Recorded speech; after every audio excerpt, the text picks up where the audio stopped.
Now, you're watching Human Talk Podcast.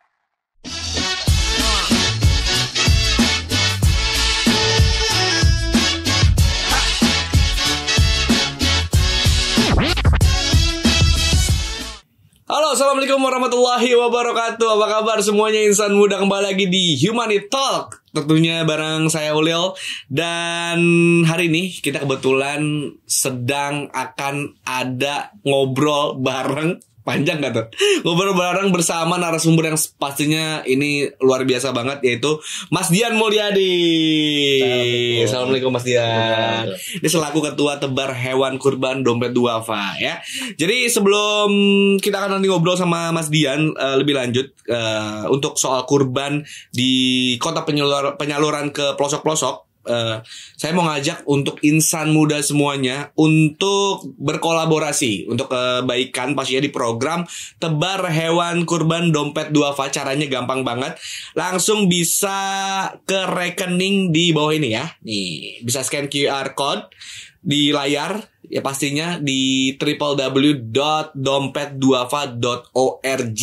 Oke, di sini nih udah ada ya. Nanti kalau misalkan mau tahu atau mungkin mau bisa berkolaborasi sama Dompet Duafa, bisa langsung cek di sini. Kita langsung ngobrol sama Mas Dian Mulyadi selaku ketua tebar hewan kurban Dompet Duafa nih Mas Dian. Mas Dian, kalau boleh tahu nih sejarah tentang kurban dari Dompet Duafa. Kalau boleh tahu tuh atau boleh diceritain sama teman-teman insan muda gimana sih Mas? Oke Mas Ulil, jadi sebenarnya tebar hewan kurban Dompet Duafa ini cukup panjang sejarahnya. Jadi berawal dari lahirnya Dompet Duafa dari rahim teman-teman Republika di tahun 93. Jadi cukup panjang ya usianya. Dompet Duafa memang hari ini kita menjelang usia 29 tahun di bulan Juli nanti. Nah, berawal dari situ rasa keprihatinan teman-teman di Dompet Duafa kala itu yang digawangi oleh para jurnalis itu saat masuk momentum mendekati kurban itu merasakan apa yang bisa kita lakukan gitu ya untuk mendistribusikan daging sampai ke pelosok-pelosok gitu. Sementara orang fokusnya kurban itu cuma di lingkungan rumahnya saja gitu kan. Nah, ini diinisiasilah, nama programnya adalah tebal 999 hewan kurban. Itu nama awalnya. Tebal 999 hewan kurban. Lalu ini dari mana ini program ini bisa dijalankan? Bagaimana program dijalankan? Akhirnya karena waktu itu kekuatan media ada di dunia tulis menulis cetak, maka itulah dilakukan, didistribusikan informasi di situ untuk kita menggaungi informasinya ke publik. Berawal dari situ kemudian campaign dijalankan. Nah, akhirnya berjalanlah di tahun 94 program tersebut, tebal 999 hewan kurban. Ya memang belum sesuai target, tapi waktu itu tercapai sekitar 600-an ekor yang bisa kita kurbankan, kita distribusikan ke banyak wilayah. Dari Sabang sampai Merauke itu? Ya saat itu tidak seperti sekarang, transportasi masih sangat sulit dan sangat mahal. Jadi tapi sudah kita upayakan sampai beberapa daerah di luar Jawa pun bisa tercover. Nah, seiring berjalannya waktu, kami melihat bahwa ini potensi sangat besar, harus dikembangkan, bukan sekedar event tahunan gitu. Nah, akhirnya didirikanlah yang namanya program ternak domba sehat. Nah, kalau kita sebutnya terdomse. Terdomse. Ya, bahasa Belanda itu. Terdomse. Ternak domba sehat. Itu bahasa Belanda itu. Jadi akhirnya singkatan tersebut kita jadikan program pengembangan peternakan sehat untuk para peternak di daerah-daerah. Kemudian kita menjadi jaminan bagaimana nanti program tersebut hilirnya adalah di salah satunya di program tebar hewan kurban tersebut. Nah, kemudian waktu berjalan terus menerus itu program ini berubah nama menjadi tebar hewan kurban di tahun 97. Jadi sejak saat itulah program yang kita singkat menjadi THK, tebar hewan kurban, itu berjalan sampai hari ini. Dari 1997. Iya, 1994 jatuhnya dong. 1994 ya, 99 itu ya? Iya, mulanya dari situ.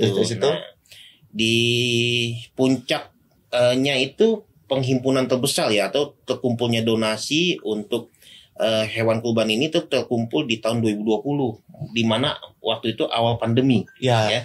Itu sampai hampir 46.000 setara doka hewan kurban yang dipotong ya, dikurbankan di seluruh Indonesia, termasuk di beberapa negara ya konflik kemanusiaan atau krisis pangan atau bahkan negara minoritas kita distribusikan.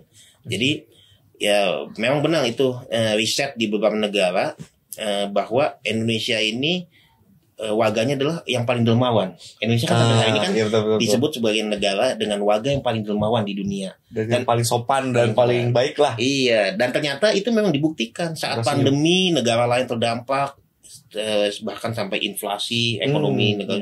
Tapi Indonesia tetap mengalami lonjakan transaksi kebaikan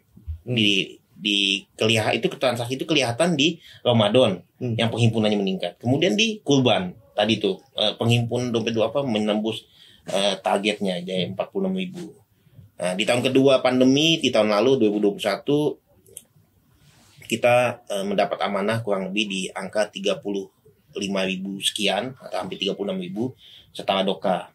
Ya memang turun dari tahun 2020 ya, tetapi ini bukan mengecilkan bahwa ya karena memang efek pandemi akhirnya terjadi juga. Cuma tapi tetap semangat orang Indonesia untuk melakukan kebaikan itu tetap tinggi, terbukti dengan angka itu. Dan itu kan dompet duafa, belum lagi lembaga-lembaga lain gitu atau bahkan di masjid-masjid dekat rumah ya, gitu kan. Yang tidak melalui lembaga-lembaga gitu yang nah, sekarang masjid. Gimana di Mas Ulin sendiri kan di masjidnya pasti juga kalau lebaran tuh Idul Adha pasti ramai kan? Ramai banget. Iya gitu. Jadi orang susah sekalipun memang itu semangatnya orang Indonesia seperti itu, ingin berbagi dengan tetangga walaupun kondisi dia kadang-kadang ya ada juga yang harus berhutang untuk berkurban itu. Itu ada loh, kita temukan itu. Nah, kalau ngomongin soal tahun 2021 kemarin itu beberapa wilayah yang didistribusi targetnya gitu. Berapa sih target penerimanya? 2021 atau 2022? 2022 sorry. 2022 ini kami menargetkan setidaknya bisa mengorbankan hingga 40.000 ekor setara doka. Berapa? 40.000 ekor setara doka. Kenapa kami tidak mengejar target sebagaimana 2020? Itu memang agak sedikit turun. Kami menghitung nih dengan perhitungan yang cukup matang. Kami realistis dengan keadaan di lapangan bahwa kondisi saat ini masyarakat memang masih mengalami dampak akibat pandemi yang cukup panjang. Ya, betul. Walaupun kemarin di Ramadan pasca Ramadan selesai orang euforia mudik. Ya kan, mudik pertama tuh ya. Mudik setelah 2 tahun. Iya, nah tapi kami merasa itu puncak kebahagiaan masyarakat saat itu. Dan kami juga menghitung bahwa itu konsumsi terbesar masyarakat saat mudik kemarin. Jadi dengan dasar itulah kami melihat secara realistis, berarti THK sekarang ini atau kurban sekarang ini kemungkinan besar masyarakat akan sedikit saving. Apalagi besok mau sekolah mau mulai. Iya betul. Gitu. Udah mulai tatap muka. Betul. Jadi gitu ya. Secara hitung-hitungan itu kami kalkulasikan kembali semua. Kami secara realistis menargetkan cukup di 40.000. Berarti paling besar waktu itu target di 2020 ya? 2020 awal ketika pandemi ya? Betul, kami menargetkan 50.000 ekor. Tercapai 46.000. 46.000. Wah, luar biasa banget. Nah, distribusi kami itu kami menargetkan sesuai dengan jumlah provinsi di Indonesia. 34 provinsi. Itu masuk DKI ya. Karena kami melihat hasil assessment dari tim di lapangan, di DKI pun masih ada daerah-daerah yang kami sebut kumuh miskin. Jadi yang kategori duafa lah. Jadi memang layak untuk mendapatkan bantuan. Gitu. Nah, kalau ngomongin soal wabah, mungkin pandemi kan mungkin menjadi salah satu wabah untuk seluruh dunia. Nah, pastinya kan kalau kita sempat pernah dengar juga, saya pernah baca gitu, soal wabah PMK yang kayak mengenai si hewan-hewan ternak lah istilahnya. Nah, QC-nya tuh seperti gimana sih Pak? Kalau boleh tahu untuk memilih ini nih untuk dikurbankan kayak gitu si hewan ini. Ya kami tentu karena sebagai lembaga kemanusiaan ya, selain lembaga amil zakat, kami juga lembaga kemanusiaan dan kami ingin memberikan jaminan juga kepada para donatur bagaimana di momen THK ini atau di momen kurban ini itu hewan-hewan yang dipersiapkan untuk kurban nanti itu adalah hewan-hewan berkualitas. Nah, ini proses panjang yang kami lakukan dari tahun ke tahun. Edukasi kami selalu jalankan kepada masyarakat luas bagaimana kita konsisten untuk menjaga kualitas hewan-hewan yang kami pelihara bersama mitra-mitra pemberdayaan kami. Jadi ada proses yang kami sebut dengan quality control dan monitoring dan evaluasi. Jadi ada 2 proses di dalam menjalankan program tebah hewan kurban. Jadi di proses tebah hewan kurban ini, proses pertama tentunya adalah pemilihan doka yang sehat, domba kambing dan sapi yang sehat. Setelah itu kami melakukan proses QC, setidaknya 2 kali proses QC. Proses QC di awal pada saat bakalan atau bibit itu dipersiapkan, itu kurang lebih 8 bulan sebelum pelaksanaan. Jadi kami jauh-jauh hari sebelum kurban itu kami sudah persiapkan itu bersama mitra-mitra pilihan. Mitra-mitra pilihan ini adalah mereka-mereka peternak-peternak di pelosok yang berbasis komunal atau kita sebutnya community development ya. Jadi kandang-kandang komunal yang dipelihara oleh masyarakat di salah satu wilayah, baik setingkat kelurahan atau kecamatan itu kita berikan tim pendampingan sehingga dia benar-benar bisa bertahan hidup dengan pola pembiakan hewan yang berkualitas. Jadi dijaga tuh pakannya, vitaminnya, iya dijaga. Kenapa? Itu agak bisa dipantau perkembangannya dengan baik. Jadi memang hewan itu nanti akan benar-benar dipersiapkan secara matang untuk kurban yang akan datang.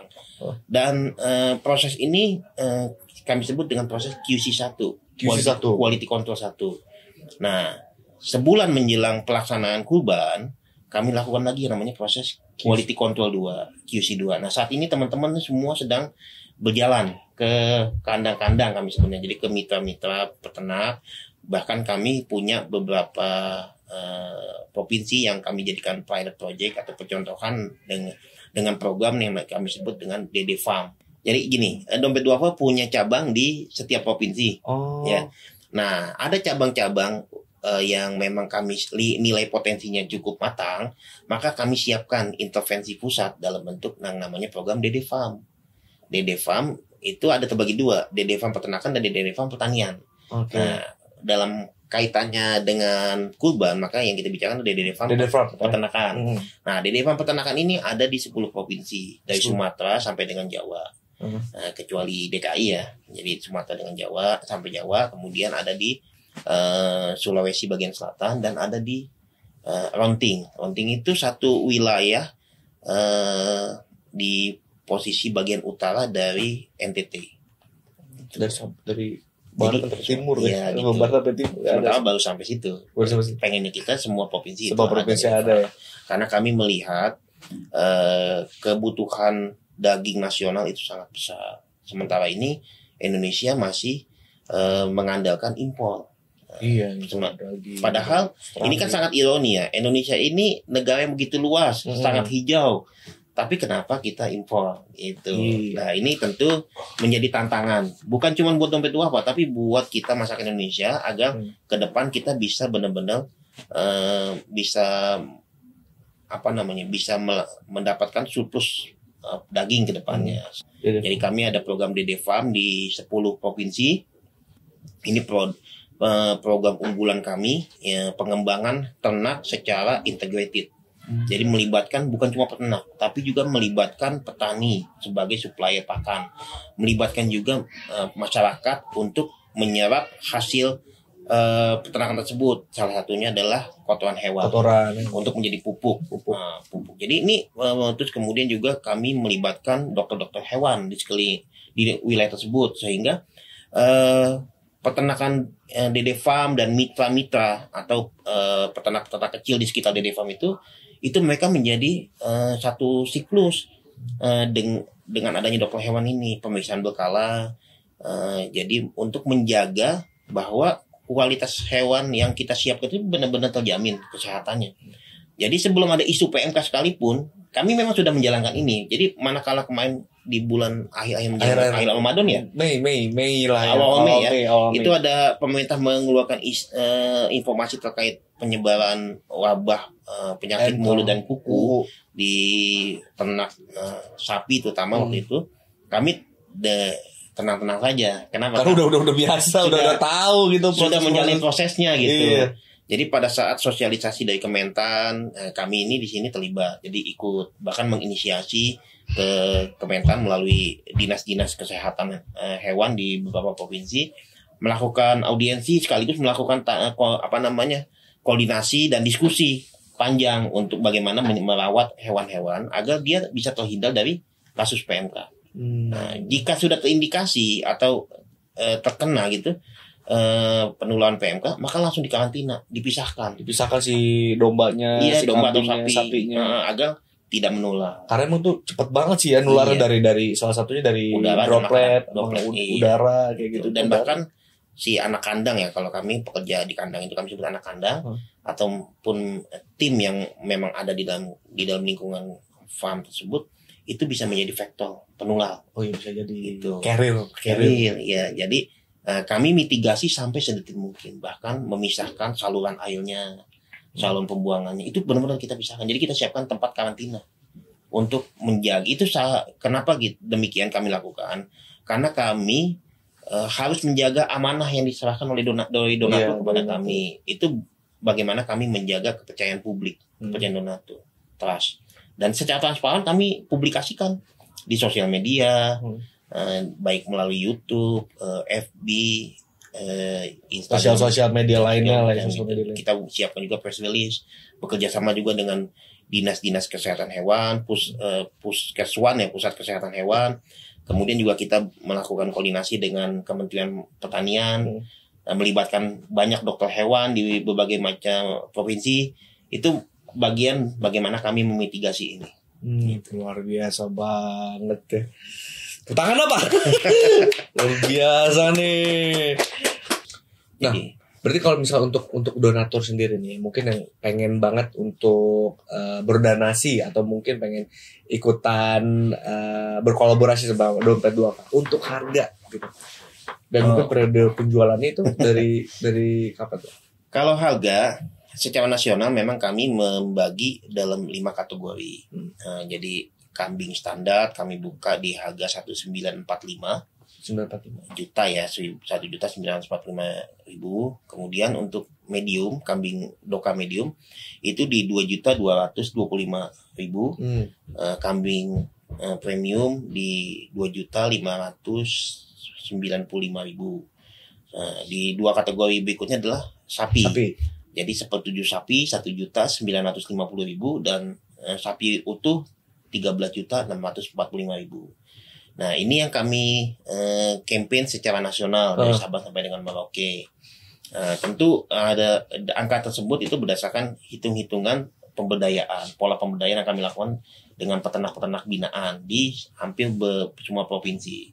Jadi 10 DD Farm plus peternak-peternak berbasis komunal itu di banyak provinsi itu, itu sebagai program pemberdayaan kami sekaligus menjadi hilirnya untuk supply pemasok untuk untuk pemenuhan kuota tebak hewan kurban. Gitu. Nah, ini kapan dilakukan? Kami sudah buka sejak awal tahun. Jadi 7 bulan sebelum masa kurban itu kami sudah buka campaign yang namanya program cicilan kurban. Jadi kenapa kita buka program cicilan kurban? Kami ingin mengajak siapapun, bagi mereka yang mampu maupun tidak mampu, itu bisa tetap berkurban. Caranya ya kalau berkurban di menjelang last day itu kan mahal ya. Lumayan, kita nyari-nyari di pinggir-pinggir jalan tuh biasanya kan. Nah, kami buka dari jauh-jauh hari. Kenapa? Agar masyarakat yang pengen berkurban, tapi misalkan contoh yang mohon maaf seperti ojol, dia pengen berkurban tapi kan penghasilannya nggak menentu. Nah, kami bukakan uangnya, namanya cicilan kurban. Bisa 2 bulan, bisa 3 bulan, bisa bahkan sampai 6 bulan. Jadi kan dia bisa, kalau 1.945 dibagi 6 kan sangat ringan kan? Iya. 300 sekian ribuan. Nah, sementara 3 sekian ribuan dibagi 30 hari kan ya cuma 10 ribuan kan? Iya, jadi kan itu sesuatu yang memudahkan bagi masyarakat agar tetap bisa berkontribusi dalam setiap kebaikan gitu. Itu yang kami edukasi kepada masyarakat. Berarti mulai dari 7 bulan lalu ya. 7 bulan lalu. Dan sampai sekarang mungkin nanti untuk penutupannya sampai Hamin berapa? Kalau kurban sendiri, karena kurban itu kan selain hari H dia masih hari tasrik sampai 3+3 ya. Nah, kami menyediakan ruang transaksi itu sampai dengan H+2. H+2 masih bisa ya? Masih bisa bertransaksi, tentu dengan kanal-kanal yang sudah disediakan. Misalkan seperti kanal perbankan, itu biasanya sesuai dengan komitmen bersama perbankan itu H-1 sudah closing. Nah, tapi ada yang melalui e-commerce seperti misalkan dengan Tokopedia atau Tokopedia Salam atau Blibli atau dan lain-lain itu mereka biasanya ada kebijakan tersendiri. Kita sebagai mitra mengikuti mereka ya, kalau mereka buka sampai H+1 ya monggo, H+2 ya monggo, dengan konsekuensi dan komitmen tertentu ya kita diskusikan bersama. Tapi yang terpublikasi ya tentu sesuai dengan kebijakan mereka sebagai penyedia platform. Jadi H+2 dari juga masih bisa ya. Masih bisa tuh. Jadi ketika mungkin uangnya masih kayak belum cair nih ya kan. Cairnya baru-baru pas beres ini bisa ya. Dan juga nanti mungkin kalau tahun ini belum bisa berkurban juga masih bisa tahun depan. Dan itu bisa menjadi salah satu opsi juga tuh, kayak 6 bulan cicilan kurban juga gitu kan. Betul. Untuk di tahun 2023. Nah, kalau ngomongin soal hewan kurban juga Pak, kalau mungkin ada gak sih kisah menarik gitu Pak soal penerimaan atau juga mungkin pemasukan kurban kayak gitu, ada gak sih? Ada satu kisah di mana kami bertemu dengan seorang peternak yang sudah cukup lama ceritanya ini ya. Itu ada di website, namanya Mas Artijo. Mas Artijo. Nah, saya cari nih Mas Artijo. Mas Artijo. Beliau itu orang Madura, tinggal di Situbondo. Jadi dulu itu beliau itu beternak bermodal dengan 3 ekor doka. Terus jalannya begitu-gitu aja tuh. Akhirnya dia pas punya uang dia beli lagi jadi 5 ekor. Tapi selama itu ya nggak berkembang gitu. Satu saat dia sudah mulai browsing ya di internet, cari-cari informasi bagaimana mengembangkan peternakan, sampai akhirnya ketemulah satu orang dari Dompet Duafa. Nah, ketemu, akhirnya dia berdiskusi panjang, dikasih jalan gimana caranya untuk berkembang. Akhirnya dia dilakukan proses assessment nih dari Dompet Duafa, bagaimana caranya mengembangkan peternakan itu. Akhirnya dia masuklah dalam komunitas dengan Dompet Duafa. Ya, akhirnya di sana dia dapat pembinaan, pendampingan, plus pemodalan untuk pengembangan ternaknya. Nah, hari ini dia sudah menjadi sosok yang cukup populer di wilayah tersebut. Di Madura. Ya, di Situbondo. Populer di wilayah tersebut. Madura orang aslinya Madura. Karena di Situbondo. Jadi dia cukup populer. Kenapa? Karena dia bukan bergerak sendiri, tapi dia melibatkan masyarakat dalam mengembangkan peternakan tersebut. Jadi diajak tuh masyarakat untuk terlibat. Yang jadi anak kandang, yang jadi peternak juga dengan model plasma. Kemudian yang jadi pengepul pupuk gitu, kotoran hewan. Jadi semua terlibat. Nah, sekarang itu perputarannya per tahun itu setidaknya sekitar 700 ekor. Jadi dari bermodal dari 3 5 700. Sekarang sudah jadi 700. Dan ini jadi sekarang menjadi proyek percontohan lah ibaratnya. Keberhasilan seorang peternak dari dia bingung gitu cuma 3 doang, cuma 3 domba. Nah, ini kisah sukses yang menurut kami menjadi portofolio bagaimana dana zakat, infak, sodako, dan wakaf itu dikelola dengan profesional dan secara amanah, bisa melahirkan seorang entrepreneur. Gitu kan, entrepreneur, dan bukan cuma entrepreneur, tapi juga socio-teknopreneur kalau kami sebutnya. Kenapa socio-teknopreneur? Karena dia bisa mengembangkan masyarakatnya, bukan sendiri, tapi masyarakat ikut terlibat gitu dalam proses pematangan dan sekaligus pengembangan kapasitasnya, sehingga semua bisa merasakan manfaatnya gitu. Berkah juga gitu. Dan ini bukan cuma satu, tapi ada di banyak daerah yang model-model begini gitu. Jadi Artijo ya ini bisa dicek di website kami. Memang cerita-cerita seperti ini tuh cukup banyak lah gitu ya. Jadi kisah sukses bagaimana seseorang yang tadinya di bawah kini bisa melangkah naik bahkan sampai di atas gitu. Kami punya tagline yang namanya Mustahik Move to Muzaki. Bagaimana yang tadi di bawah akhirnya menjadi di atas dan dia sekarang menjadi stakeholder untuk bisa melanjutkan proses itu secara berkelanjutan. Luar biasa Pak Artijoy. Luar biasa dari 3 domba sekarang 700 domba. Ya, Masya Allah. Nggak tahu kalau tahun ini kami masih proses QC di lapangan. Jadi nanti bisa ketahuan tuh ya, dia nambah-nambah lagi sih masih. Gitu. Di daerah-daerah rumahnya juga diajak kerja gitu kan yang pengangguran udah kerja di situ. Luar biasa banget, bermanfaat banget. Terima kasih Mas Dian Mulyadi atas informasinya tentang hewan kurbannya. Jadi buat insan muda semua yang mau berkurban, langsung aja Dompet Duafa solusinya ya. Bisa cek di www.kurban.dompetduafa.org. Untuk informasi lebih lanjutnya bisa cek Instagramnya di @dompetduafa.org, YouTube-nya Dompet Duafa TV, Facebook-nya Dompet Duafa ya. Untuk informasi selanjutnya bisa diklik di www.dompetduafa.org. Terima kasih Mas Dian atas informasinya, dan jangan lupa untuk berkurban di Idul Adha nanti. Kalau kurban masih ada ya.